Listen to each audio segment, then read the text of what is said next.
Hello friends time వచ్చేసి 6:30 అవుతుంది. ఇప్పుడైతే నేను ఫ్రెష్ అప్ అయితే వచ్చాను. ఇప్పుడైతే మనం పూజకు కావాల్సిన నైవేద్యాలు అయితే వండుకుందాం. నేనైతే పాయసం, అలాగే దద్దోజనం, అలాగే పులిహోర, గారెలు, వడపప్పు, పానకం ఇవైతే పెడదామని అయితే అనుకున్నాను అనమాట. ముందు పాయసం అయితే పెట్టాను, రైస్ కూడా పెట్టాను. పులిహోరకు కావాల్సిన ఇంగ్రీడియంట్స్ అన్ని రెడీ చేసుకొని పెట్టుకున్నాను. అలాగే దద్దోజనం సింపుల్ కదా, ఇక్కడైతే పూజకు కావాల్సింది మొత్తం అయితే రెడీ చేసుకుంటున్నాను. అక్కడ మనం ఎక్కడైతే పీట పెట్టి అమ్మవారిని ప్రతిష్ఠించాలనుకుంటున్నామో అక్కడైతే పసుపుతో అలికి అయితే ముగ్గు అయితే వెయ్యాలి. ముగ్గు వేసిన తర్వాత మనం ముగ్గు అనేది ముగ్గుతో వేయకూడదు, బియ్యం పిండితో అయితే వేసుకోవాలన్నమాట.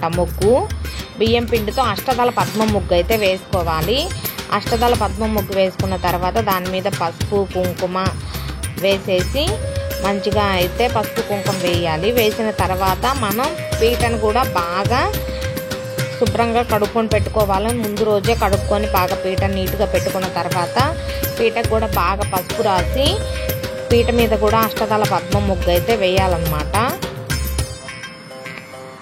ఇక్కడైతే నేనైతే ఇలా అయితే మంచిగా బొట్లు పెట్టుకుంటున్నాను. ఇప్పుడైతే మనం పీట తీసుకొని పీటకైతే బాగా పసుపు పూసేసుకొని పీట మీద కూడా మనం అష్టదళ పద్మం ముగ్గు అయితే వేసేసుకుందాం.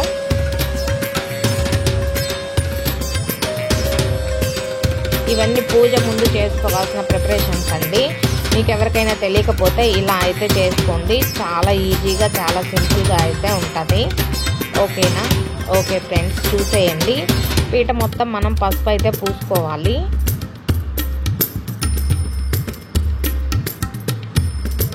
మనం చాలా నీట్గా, చాలా శుద్ధితో అయితే వరలక్ష్మీదేవి పూజ అయితే చేసుకోవాలి.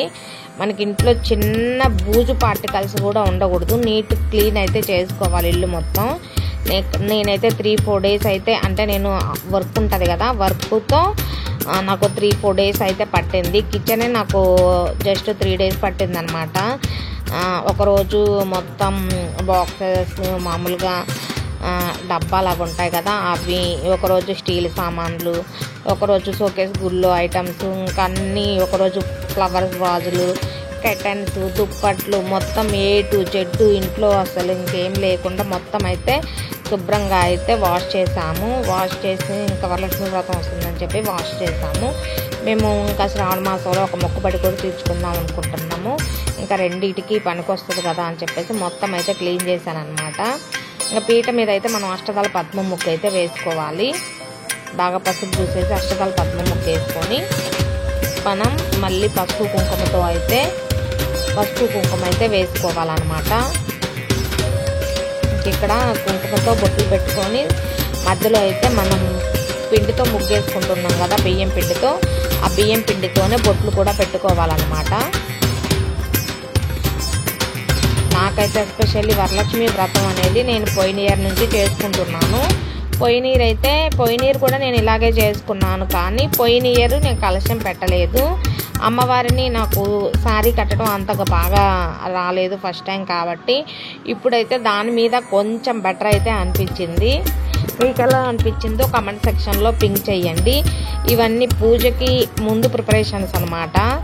ఇంకా పూజ వీడియో అనేది నెక్స్ట్ బ్లాగ్లో అయితే కంప్లీట్ పూజ అనేది నేను ఎలా చేసుకున్నాను పూజ అనేది నేను కంప్లీట్గా మీకు పోస్ట్ చేస్తాను. ఇప్పుడైతే జస్ట్ మనం పూజకి మొత్తం ప్రిపరేషన్ అనమాట. అమ్మవారిని ఎలా కూర్చోబెట్టాలి, ఇంకా పీట ఎలా పూజించుకోవాలి, అక్కడ ఎలా చేయాలి, అవన్నీ అయితే ఈ వీడియోలో చూపించేశాను. లెంతీ అవుతుందని చెప్పేసి ఈ వీడియోలో జస్ట్ ప్రిపరేషన్స్ వరకే చూపించాను అనమాట. నెక్స్ట్ వీడియోలో మనకి వ్రతం అంతా ఉంటుంది. వ్రతము, ముత్తైదువులకు వాయనాలు ఇవ్వటం అవన్నీ అయితే ఉంటాయన్నమాట. ఓకే, చూసేయండి.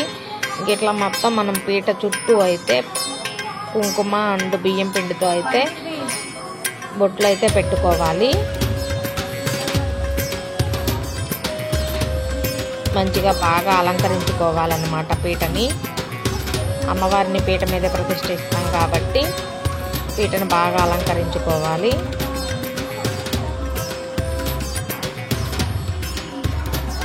అరౌండ్ ఆ రోజు లగ్నంలో సింహలగ్నంలో పూజ చేసుకుంటే చాలా మంచిది అనేసరికల్లా ఎర్లీ మార్నింగ్ 4 కల్లా లేచి ముందు ఇంట్లో పనులన్నీ ప్రిపరేషన్ మొత్తం ఇంట్లో పనులన్నీ క్లీన్ చేసుకున్న తర్వాత ఇంకా స్నానం చేశాక ప్రసాదాలు వండుకోవటం, పూజకు కావాల్సినవన్నీ రెడీ చేసుకోవటం, ఇవన్నీ అయితే చూసుకోవాలన్నమాట. ఇవన్నీ చూసుకున్న తర్వాత మనం అయితే పూజ అయితే స్టార్ట్ చేసుకోవాలి. ఒక పసుపు కుంకుమ వేసుకొని ముగ్గు మీద ఒక మంచి బ్లౌజ్ పీస్, వాడని బ్లౌజ్ పీస్ కానీ లేకపోతే వాడని వైట్ కండవాలు ఉంటాయి కదా, అవైతే వేసుకోవాలన్నమాట పీట మీద.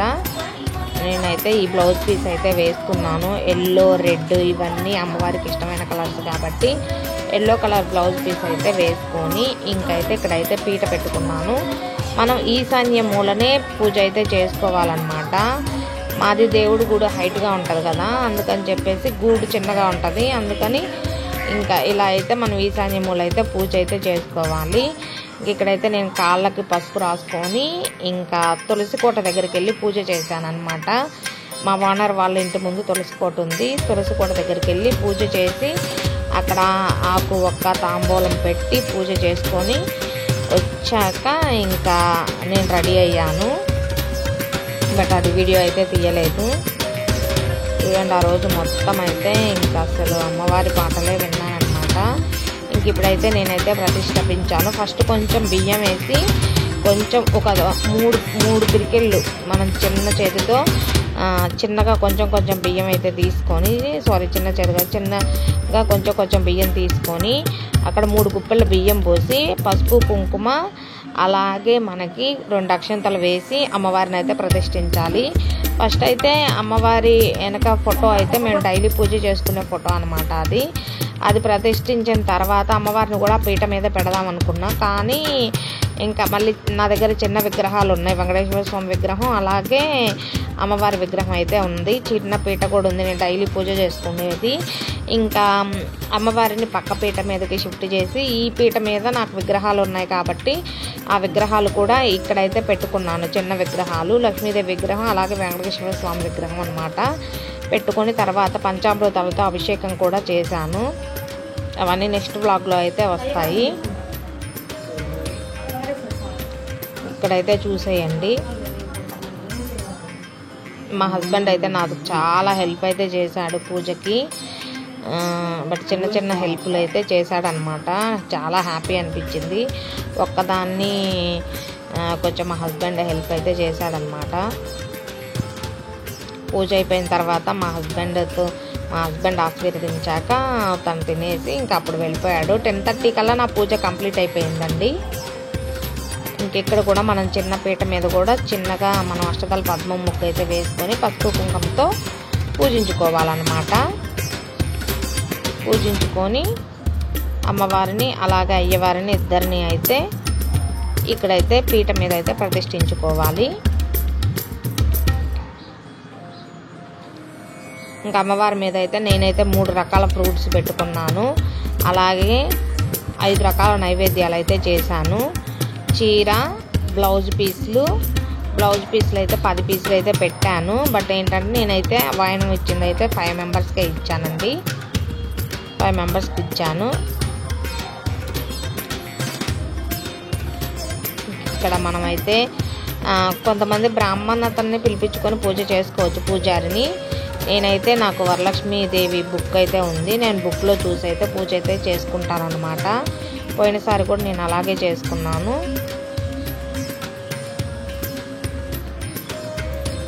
మనం ఎక్కువ హరీబరీ ఎక్కువ ఖర్చు లేకుండా సింపుల్ ఒక 1000 రూపీస్లో అయితే మంచిగా అయితే పూజ అయితే చేసుకోవచ్చు.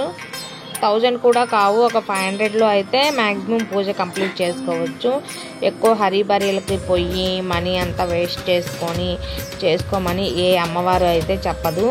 కాకపోతే మనకు మనసు మంచిగా చేసుకోవాలని అనిపిస్తుంది కాబట్టి ఒక 500 లోపు ఖర్చు పెట్టుకుంటే మంచిగా అయితే మనం పూజ అయితే చేసుకుంటాము. ఇప్పుడైతే చాలామంది సెలబ్రిటీస్ చాలా ఖర్చులు పెట్టి అయితే చేస్తూ ఉంటారు వరలక్ష్మీదేవి పూజ. అట్లా చేసిన అమ్మవారి మీద భక్తి శ్రద్ధలతో కొంచెం వడపప్పు కొంచెం బెల్లం పెట్టినా చాలు అమ్మవారు పరవశించిపోతారనమాట. భక్తితో అనేది పూజ అయితే చెయ్యాలి.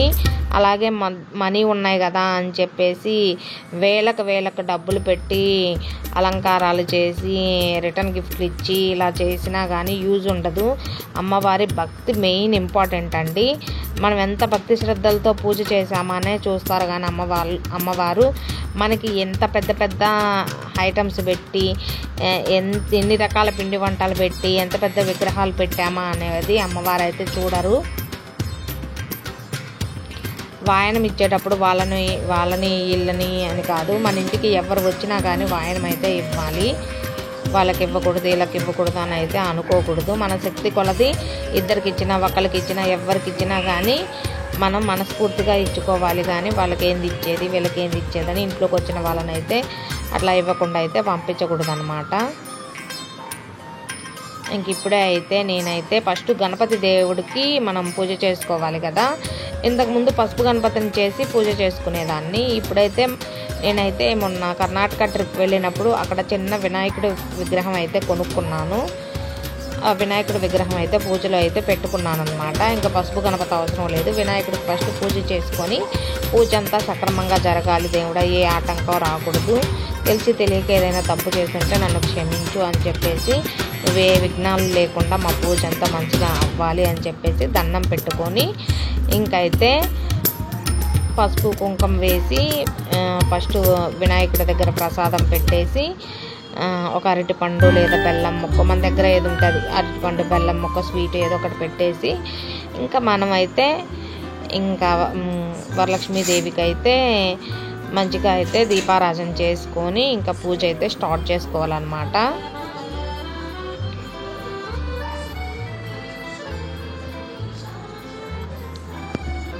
నేనైతే మా అమ్మవారిని అయితే జాకెట్ పీస్తో అయితే అలంకరించాను.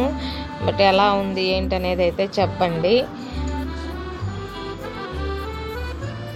నాకు అంత పర్ఫెక్ట్గా అయితే కట్టడం రాదండి శారీ. నాకు వచ్చినట్లు అయితే నేను కట్టాను. ఎలా ఉందో ఏంటో అనేది కమెంట్లో పిన్ చేయండి, ఓకేనా. నాకైతే మా అమ్మవారు అయితే చాలా బాగా నచ్చారు. చాలా కలగా అనిపించారు ఆ రోజు. నిజంగా నాకే దిష్టి తగులుతుందేమో అమ్మవారిని నేనే అంతలా చూస్తున్నాను అని అనిపించింది. లాస్ట్లో అమ్మవారికి దిష్టి కూడా తీశాను అనమాట. అందరూ వచ్చిన వాళ్ళందరూ మీ అమ్మవారు చాలా బాగున్నారు అని అంటుంటే అమ్మవారికి దిష్టి తగులుతుందేమో అని చెప్పేసి దిష్టి కూడా అయితే తీశాను. అంత బాగా అయితే కళ వచ్చింది అమ్మవారికి. నిజంగా డైరెక్ట్గా చూస్తే ఇంకా చాలా బాగుందండి. బట్ ఏదో శారీ అయితే ఏమనుకోవద్దండి, నాకు వచ్చిన విధంగా నేనైతే డ్రేప్ చేశాను. నాకు అంత పెద్దగా ఏం రాదు. ఇక్కడైతే దీపం అయితే ముట్టిస్తున్నాను. ఫస్ట్ మనం దీపం వెలిగించిన తర్వాత దీపానికి కూడా 2 అక్షతలు వేసి పువ్వులు పెట్టి మనం దీపానికి కూడా నమస్కారం చేసుకోవాలి. దీపలక్ష్మి నమస్తుతే అని చెప్పేసి దీపానికి కూడా దండం పెట్టుకోవాలన్నమాట. దీపానికి దండం పెట్టుకున్న తర్వాత మనమైతే పూజ అయితే ఇంకా స్టార్ట్ చేయాలి. వ్రతం అయితే స్టార్ట్ చేయాలి. ఇవన్నీ మన పూజకు కావాల్సిన ముందు చేసుకోవాల్సినవి అన్నమాట. తర్వాత మనం ఇంకా వరలక్ష్మి వ్రతం అయితే స్టార్ట్ చేయాలి. ప్లీజ్ అండి వీడియో నచ్చితే ఒక లైక్ చేయండి. అలాగే ఎలా ఉంది ఏంటి అనేది ప్రిపరేషన్స్ బట్ ఒక కామెంట్ అయితే చేయండి. మీ ఫ్రెండ్స్ అండ్ ఫ్యామిలీ మెంబర్స్కి షేర్ చేయండి. ఛానల్ నచ్చితే ప్లీజ్ అండి సబ్స్క్రైబ్ చేసుకోండి, ఓకేనా. ఓకే ఫ్రెండ్స్, థ్యాంక్ యూ అండి. నెక్స్ట్ వీడియోలో వరలక్ష్మి వ్రతం మొత్తం నేనైతే ఎలా చేసుకున్నాను, ఎలా అయితే ఆచమనం చేశాను, ఎలా ఉపవాసం చేశాను, ఎవరికి ముత్తైదువులకి ఇచ్చాను వాయనం అనేది మొత్తం చూద్దాం, ఓకే.